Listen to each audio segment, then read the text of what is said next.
भारतीय संविधान की अनुसूचियां या भारतीय संविधान की शेड्यूल्स, इनको कई जगह स्केड्यूल्स भी बोलते हैं, लेकिन अंतर सिर्फ ये है शेड्यूल और स्केड्यूल्स में। जो स्केड्यूल्स है वो अमेरिकन इंग्लिश का वर्ड है और जो शेड्यूल है वो ब्रिटिश इंग्लिश का।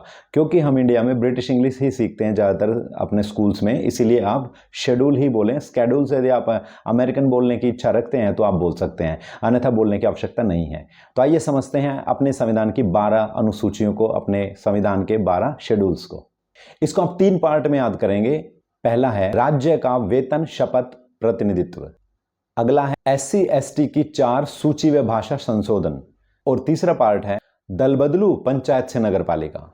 इसी से बनती हैं 12 अनुसूचियां। आइए समझते हैं कि कैसे बनेंगी। सबसे पहले मैंने बोला था राज्य का, यानी कि अनुसूची 1 आप राज्य और केंद्र शासित प्रदेशों का उल्लेख करके बताती है। दूसरी अनुसूची बताती है वेतन, जैसे राष्ट्रपति, उपराष्ट्रपति, राज्यपाल, विधानसभाओं के अध्यक्ष, उपाध्यक्ष, लोकसभा के अध्यक्ष, राज्यसभा के उपसभापति, सर्वोच्च न्यायालय के न्यायाधीश और कैग, इन सब का वेतन किस प्रकार से दिया जाएगा, कैसे होगा। तीसरी अनुसूची हमें बताती है शपथ के बारे में, कि किस तरह से विधानसभाओं के जो सदस्य होंगे, सांसद होंगे, राज्यसभा के सांसद होंगे, जो संसदीय मंत्री होंगे, राज्य मंत्री होंगे, उनकी शपथ के बारे में।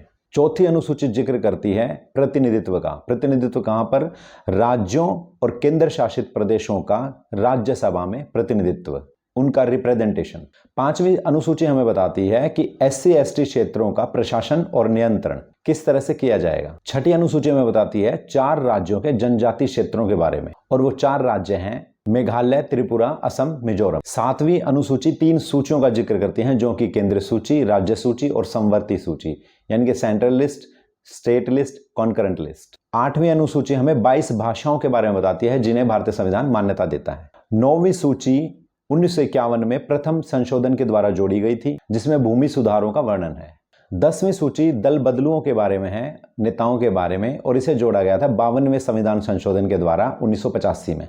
11वीं सूची पंचायतों के अधिकार, शक्तियों और उसकी जिम्मेदारियों का वर्णन करती है, और इसे जोड़ा गया था 1992 में 73वां संविधान संशोधन करके। अंतिम और 12वीं अनुसूची हमें बताती है नगर पालिकाओं के बारे में, इसे भी 1992 में 74वां संविधान संशोधन करके जोड़ा गया था। वीडियो देखने के लिए आपको बहुत बहुत धन्यवाद। Thank you so much. जय हिंद, जय Bharat, bye bye, take care.